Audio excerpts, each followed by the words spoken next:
মাননীয় বিরোধী দলের নেতা, ধন্যবাদ।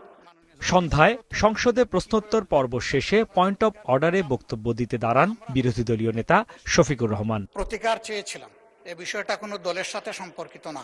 আগের দিন সংবিধান সংস্কার পরিষদের সভা আহ্বান প্রশ্নে মুলতবি প্রস্তাবের কথা তুলে ধরে শফিকুর রহমান বলেন, গণভোটের বিষয়ে দেশবাসীর রায়ের প্রতিফলন ও মূল্যায়ন হল না।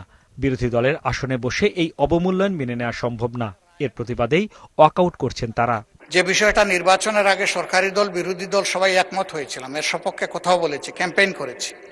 আমরা প্রতিকার যে পেলাম না, এতে আমরা না, এতে দেশবাসীর তাদের রায়ের প্রতিফলন হলো না, মূল্যায়ন হলো না। আমরা বিরোধী দলে বসে এই অবমূল্যায়ন আমরা মেনে নিতে পারি না। এই জন্য তার প্রতিবাদে আমরা ওয়াকআউট করছি। নোটিশের বিষয়বস্তু শুনেন, তারপরে আপনারা ফিল ফ্রি টু মাননীয় ওয়াক আউট। স্পিকার, আপনার অ্যাবসেন্সে এই হাউসে এই নোটিশটা পড়া হয়েছে। নিশ্চয়ই সংসদীয় রীতি অনুযায়ী আপনারা ওয়াক আউট করতে পারেন, ফিল ফ্রি। এরপর সাংবাদিকদের বিরোধী দলীয় নেতা বলেন, গণভোটের রায় বাস্তবায়নের দাবিতে শুধু সংসদ নয়, রাজপথেও আন্দোলনে নামবেন তারা। এখন কথা হচ্ছে যে আমরা কি আন্দোলন গড়ে তুলব?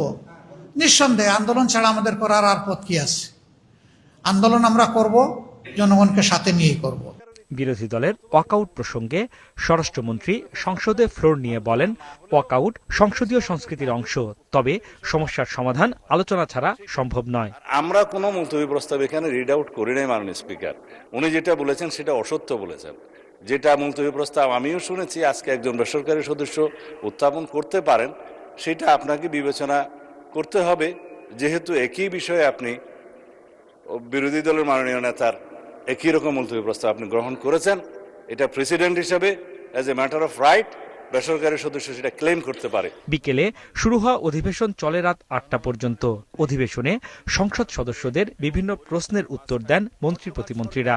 আগামীকাল বিকেল 3:30টায় আবারও বসছে সংসদ। হাসনাইন তানভীর, মাছরাঙা সংবাদ, ঢাকা।